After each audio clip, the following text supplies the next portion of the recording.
राहु की महादशा। राहु एक ऐसे ग्रह हैं जो रहस्यमय प्रवृत्ति के माने जाते हैं।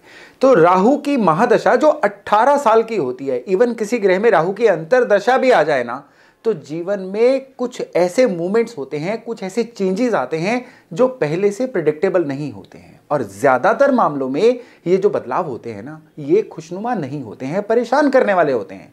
यानी अगर किसी की राहु की पूरी महादशा ही आ गई तो ये उसके जीवन का एक टर्निंग पॉइंट साबित हो सकता है बुरी सेंस में। और किसी की राहु की अंतरदशा आ गई, वो भी टेंशन देने वाला एक समय बन सकता है। राहु की दशा आपके जीवन में कैसी रहेगी, इसका कोई फ्लैट रूल नहीं है। कारण, अब मैं आपको एक उदाहरण देता हूं। दिसंबर का महीना कैसा रहेगा, दिसंबर के महीने में आपके लिए मौसम कैसा रहेगा, अगर मैं ये सवाल आपसे पूछूं तो ये डिपेंड करेगा आप दुनिया के किस कोने में हैं। अगर आप कनाडा में रहेंगे तो दिसंबर का महीना आपके लिए -20 डिग्री तक का रह सकता है। हिंदुस्तान में भी रहेंगे तो नॉर्थ इंडिया में बहुत ठंडा और साउथ इंडिया में ये बड़ा नॉर्मल रह सकता है। ऑस्ट्रेलिया में दिसंबर के महीने में गर्मी होती है। यानी महीना वही है, तारीखें वही हैं, लेकिन आपके चेंज ऑफ प्लेस की वजह से आपके जीवन में इसका महत्व, इसकी जो फीलिंग है ना, वो डिफरेंट हो जाती है। राहु की दशा भी बिल्कुल ऐसी है कि आपके राहु किस घर में है। आपके कुंडली को अगर ग्लोब मान लिया जाए तो राहु उसके किस कोने में बैठे हुए हैं, आपकी राहु की महादशा जो है ना, ठीक उसी तरह से बदलाव देगी, ठीक उसी तरह से व्यवहार करेगी। ये बिल्कुल गलत है कि राहु की महादशा में इंसान की बिल्कुल ऐसी नेचर हो जाती है, वैसी हो जाती है। बहुत सारे वीडियोस, बहुत सारी जानकारियां इन चीजों से भरी हुई हैं।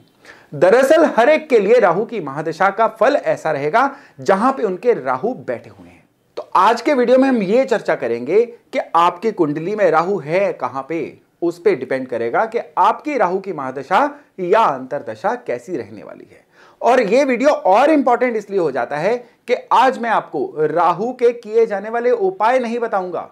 आज मैं आपको बताऊंगा कि इस राहु की ऊर्जा को आप अपने घर के वास्तु के द्वारा कैसे कंट्रोल कर सकते हैं, रिफाइन कर सकते हैं, बेहतर कर सकते हैं।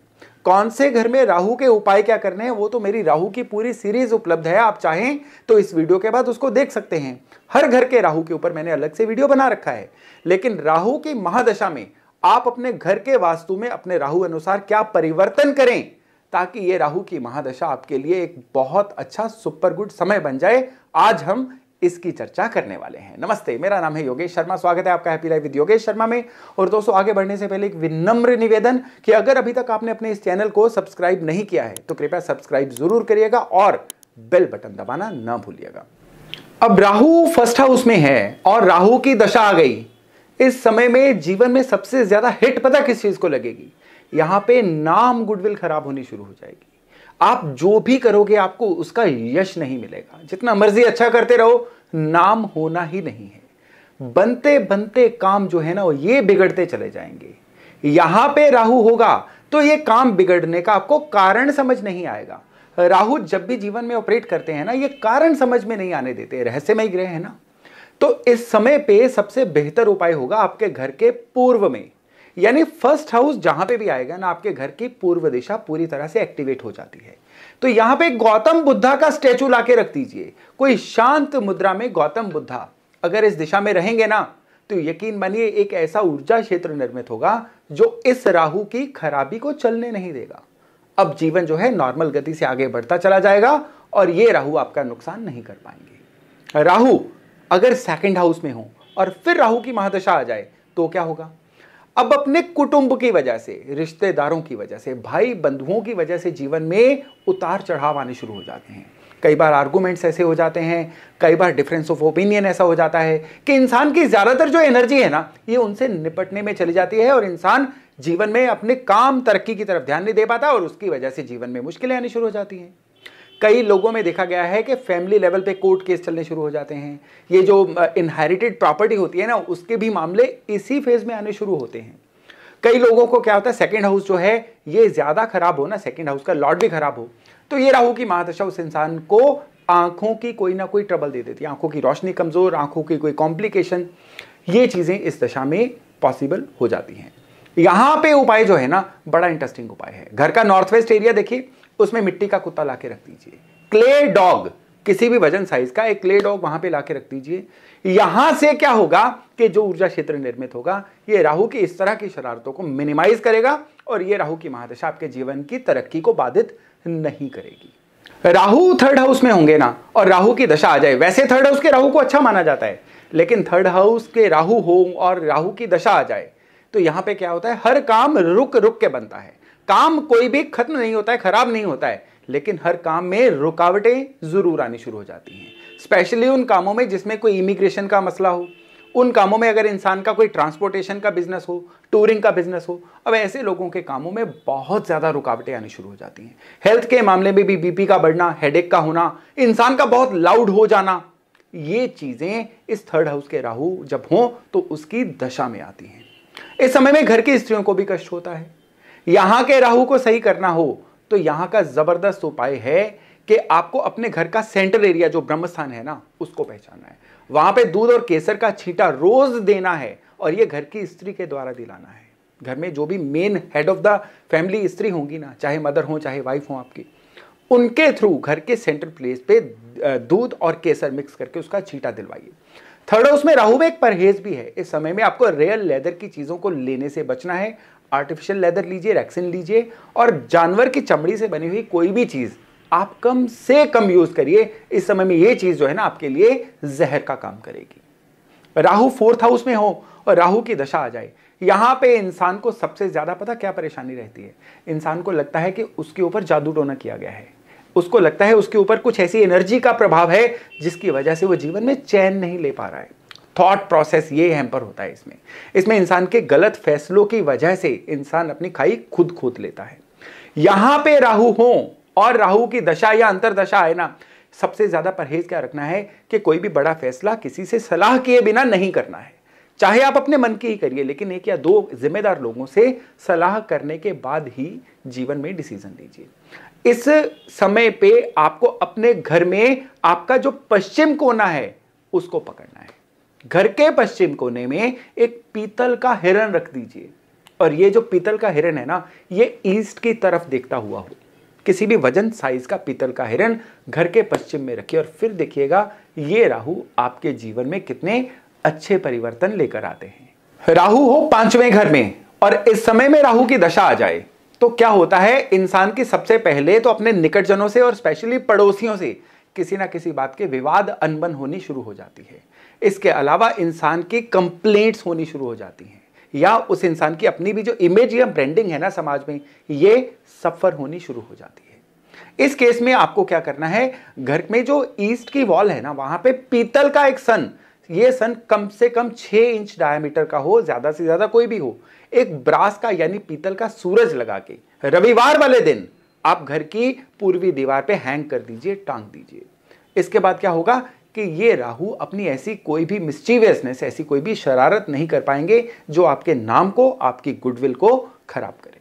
और राहु हो छठे घर में और राहु की दशा आ जाए, अब देखिए राहु तो राहु हैं, चाहे छठे घर के राहु हों, जिसको अच्छा माना जाता है, खराबी जरूर देंगे। कैसी खराबी देंगे, यहां पे राहु ऐसा कोई रोग दे सकते हैं, ऐसी शरीर में कोई दिक्कत दे सकते हैं कि शरीर तो कहेगा मैं बीमार हूं, लेकिन वो डायग्नोज नहीं हो पाएगी। आप डॉक्टर के पास जाओगे ना तो डॉक्टर कहेगा आप बिल्कुल ठीक हो, लेकिन आप कहोगे नहीं मैं बीमार हूं।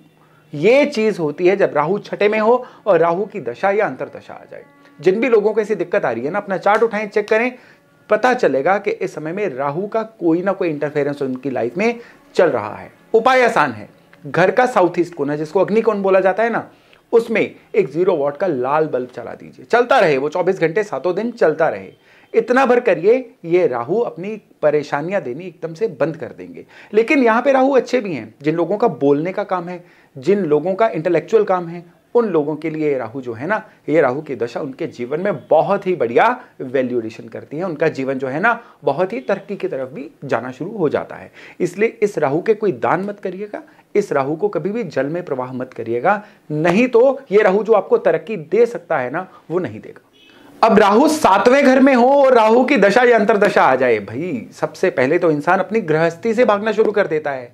उसका अपने घर में ध्यान जो है ना वो कम लगता है, काम में बहुत ज्यादा बिजी हो जाता है, घर वालों को इग्नोर कर देता है, या स्पाउस से डिफरेंस ऑफ ओपिनियन, बहुत झगड़े बहुत होने शुरू हो जाते हैं। इसके अलावा अगर वो किसी पार्टनरशिप में है तो पार्टनरशिप से धोखा मिल जाता है या पार्टनरशिप किन्हीं वजहों से टूट जाती है। जिसकी वजह से जीवन में बहुत सेटबैक लगती हैं और नुकसान होता है। ये राहु बहुत खराब हो ना, 7th लॉर्ड भी खराब हो, तो ऐसे लोगों की मैरिड लाइफ भी बहुत बुरी तरह से खराब होती हुई देखी गई है। लेकिन इस चीज का देखिए समस्या कितनी बड़ी, उपाय बहुत छोटा लेकिन बहुत ही इफेक्टिव। कैसे? खट्टी मीठी बच्चों की टॉफीज गोलियां होती है ना, वो लेके आइए और उनको अपने बेडरूम में बेड साइड पे रखिए, कंज्यूम भी करिए, खाते पीते रहिए उनको, लेकिन हमेशा राहु के फेज में ये जो खट्टी मीठी गोलियां हैं ये उनके बेड साइड पे हमेशा पड़ी हुई होनी चाहिए। अब राहु 8वें घर में हो, राहु की दशा आ जाए, वैसे ही इसको कहा जाता है झूले जैसी जिंदगी। लेकिन यहां पे राहु के समय में क्या होता है, इतने सारे उतार चढ़ाव आते हैं कि बंदा ना थक के बैठ जाता है यार, और क्या कर लें, कितने भी एफर्ट लगा लें, कभी 100% रिजल्ट तो दूर 50% तक भी इंसान नहीं पहुंचता है। राहु 8वें में हो, राहु की अंतरदशा या महादशा आ जाए ना, इस समय में इंसान लोगों के द्वारा बुरा समझा जाता है। इस समय में इंसान की वैल्यू ही नहीं पड़ती है कहीं पे, इंसान जो मर्जी कर ले, अब उस इंसान को जीवन में हमेशा सेटबैक्स ही देखने को मिलती हैं। और इसका उपाय आपके घर के नॉर्थ वेस्ट में छिपा हुआ है। पंचमुखी हनुमान जी आप अपने घर के नॉर्थ वेस्ट एरिया में रखिए। इससे क्या होगा, वो ऊर्जा क्षेत्र निर्मित होगा जो इस राहु की किसी भी परेशानी को आपके लिए हल करेगा। अब 9वें घर पे राहु हो और राहु की महादशा आ जाए, भाई 9वां घर है किस्मत का, यहां पे राहु 9वें घर के दुश्मन होते हैं, किस्मत को ग्रहण लगाएंगे, आपके बर्थ चार्ट के गुरु को भी कमजोर कर देंगे, यानी ये खुशहाली के दुश्मन बन जाते हैं इस समय में। जीवन में जो जो चीज आपको खुशहाली दे सकती है ना, वो सारी चीजें इस समय में कमजोर होती जाती हैं। जो इंसान आपकी बहुत मदद कर सकता था वो इंसान भी अब पीछे हटना शुरू हो जाएगा, या उस इंसान को ऐसी कुछ ट्रबल आनी शुरू हो जाएंगी जिससे वो आपकी मदद ना कर पाए। 9वें घर के राहु हो, राहु की दशा अंतर दशा में इंसान अपने जो सोर्सेज होते हैं ना वो लूज करता चला जाता है, यानी जिन जिन सोर्सेज से उसको सहायता हो सकती है वो सोर्सेज ही उसके लिए जो है काम नहीं करते हैं। इस समय पे सबसे बढ़िया उपाय रहता है कि राइट कलाई में हमेशा लाल धागा बांध के रखें। इस समय पे दूसरा सबसे बेहतर उपाय होता है अपने घर के मेन गेट को सही करें। आपके घर का जो मेन गेट है ना, क्योंकि आज का जो हमारा एपिसोड है, आज का हमारा जो वीडियो है ना, ये है कि राहु को घर के वास्तु के द्वारा कैसे सही करें। तो 9वें घर का राहु हो, राहु की दशा अंतरदशा हो, तो घर के मेन गेट को एक तो चुस्त दुरुस्त रखें, यानी कि उसमें कोई खराबी मत आने दें, और उसको लुब्रिकेट हमेशा करते रहें। उसमें अगर कोई अटकाव आएगा, उसमें अगर कोई आवाजें आएंगी ना कब्जों की, तो ये आपके राहु को और ज्यादा खराब करेंगी। तो जितना मेन गेट अच्छा रहेगा, ये राहु उतनी ही तकलीफ आपको कम देगा। और राहु हो 10वें घर में और राहु की दशा आ जाए तो भाई सबसे पहले तो कोई प्लानिंग आपके लिए काम नहीं करेगी। आप जितनी मर्जी प्लान करके चलते जाइए, हर प्लानिंग जो है ना उसमें कोई ना कोई ऐसी डिवाइन फोर्स इंटरफेयर करेगी कि आपके सारी की सारी योजनाएं जो हैं धरी की धरी रह जाएंगी। लोगों से भी आप थोड़े से सेपरेट होते चले जाओगे, या मन में भटकाव की स्थिति ऐसी हो जाएगी कि आप अपना चलता चलता काम भी बंद करके कुछ नया ट्राई करोगे और उसमें फेल हो जाओगे। यानी इस समय में एक तो रिस्क जो है, ब्लाइंड रिस्क, उसको लेने से बचना है। लोगों से दूरी जो है उसको थोड़ा सा कम करिए, यानी मेल जोल बढ़ाइए। इस समय पे आपको एक चीज याद रखनी है कि उन लोगों को चूज करिए जो आपको ऊर्जा देते हैं, और उन लोगों को बिल्कुल इग्नोर करिए जो आपका समय खाते हैं। ये समय है उन लोगों से दूर रहने का जो आपके जीवन में कोई भी वैल्यू ऐड नहीं कर पाते हैं। घर का जो पश्चिम है ना, वहां पे आप एक लाल बल्ब या लाल लैंप रख दीजिए, चलती रहे वो। ये इस समय में इस राहु के लिए आपके लिए एक ब्रह्मास्त्र, एक रामबाण औषधि रहेगी। और राहु हो 11वें घर में, तो यहां पे आपकी इनकम में फ्लक्चुएशंस, कुछ परिस्थितियां ऐसी बनेंगी, आप जो भी कर रहे हैं, चाहे आपकी कोई परमानेंट जॉब है, चाहे कोई fix income, even rental income भी है ना अगर आपकी, उसमें भी फ्लक्चुएशंस आएंगी। व्यापार है, अपना काम है, फिर तो क्या ही कहने। 11वें घर का राहु हो, राहु की दशा होना, तो इंसान कर्जा लेने में भी हिचक नहीं करता है, और अगर इस समय पे कर्जा ले लिया जाए वो चुकता बहुत मुश्किल से होता है। तो इस समय पे सबसे बेहतरीन इलाज रहेगा आपके घर के साउथ में, आपके घर का जो दक्षिण एरिया है ना, इस समय में वहां पे आप लाल कर्टन्स लगा दीजिए, कोई लाल ऑब्जेक्ट रख दीजिए, लाल बल्ब अगर लग सके तो वो लगा दीजिए घर के साउथ एरिया में। और फिर देखिएगा कि ये राहु उल्टे आपकी ना केवल इनकम को बैलेंस करेगा बल्कि आपके जीवन में तरक्की के भी कई रास्ते खोलेगा। क्यों? क्योंकि राहु क्रिएटिविटी का भी प्लेनेट है ना। तब इस समय में राहु अपना जो बेटर पार्ट है ना, यानी क्रिएटिव पार्ट, वो आपके लिए लेके आएगा। और राहु हो 12वें घर में, तो सबसे ज्यादा देगा मानसिक तनाव, फिर देगा परिवार में कलेश। इसके अलावा इंसान को रात के समय या तो कोई बैड न्यूज आती है या रात के समय कुछ माहौल ऐसा बनता है कि इंसान का अगले दिन की भी प्लानिंग जो है चौपट रहती है। इस समय में इंसान की सारी क्रिएटिविटी जो है ना वो धरी की धरी रह जाती है। इंसान जो भी सोचता है वो चीज बैकफायर करनी शुरू हो जाती है। तो अगर ऐसा है तो इसका इलाज आपके घर के साउथ ईस्ट एरिया में छिपा हुआ है। घर के साउथ ईस्ट में 0 वॉट का लाल बल्ब चलाना और आपके पिल्लो के नीचे लाल कपड़े में सौंफ को बांध के रखना इस राहु के बुरे प्रभावों को आपके लिए नियंत्रित करेगा। राहु जो ग्रह है ना ये प्लानिंग के ग्रह हैं। राहु जो ग्रह है ना ये आपके लिए क्रिएटिविटी के ग्रह हैं। अचानक से आने वाले अच्छे आइडियाज भी राहु के हैं, एकदम से आपको खराब करने वाले आइडियाज भी राहु के हैं। तो राहु की ऊर्जा अच्छा भी देती है, राहु की ऊर्जा बुरा भी देती है। ये आपके ऊपर है कि आप चूज क्या करते हो। क्या अच्छा चूज करना है तो आपको जितने भी मैंने ये योग बताए हैं ना इनको ध्यान से समझिए और इसके जो इलाज बताए हैं अपने जीवन में अप्लाई करिए। मेरा वादा है आपसे कि राहु की दशा, अंतरदशा, प्रत्यंतर दशा कुछ भी चल रहा हो, ये उपाय करने के बाद ना आपके जीवन में अच्छा परिवर्तन आना ही आना है। तो दोस्तों ये था राहु की महादशा में आपके घर के वास्तु के कुछ ट्विक्स, कुछ टिप्स, कुछ ट्रिक्स। मैं आशा करता हूं इनसे फायदा लेके आप अपने जीवन में खूब अच्छे परिवर्तन ला पाओगे। तो चलिए बहुत जल्द मिलते हैं एक नए वीडियो, एक नए टॉपिक के साथ। अपना खूब ध्यान रखिएगा। नमस्ते।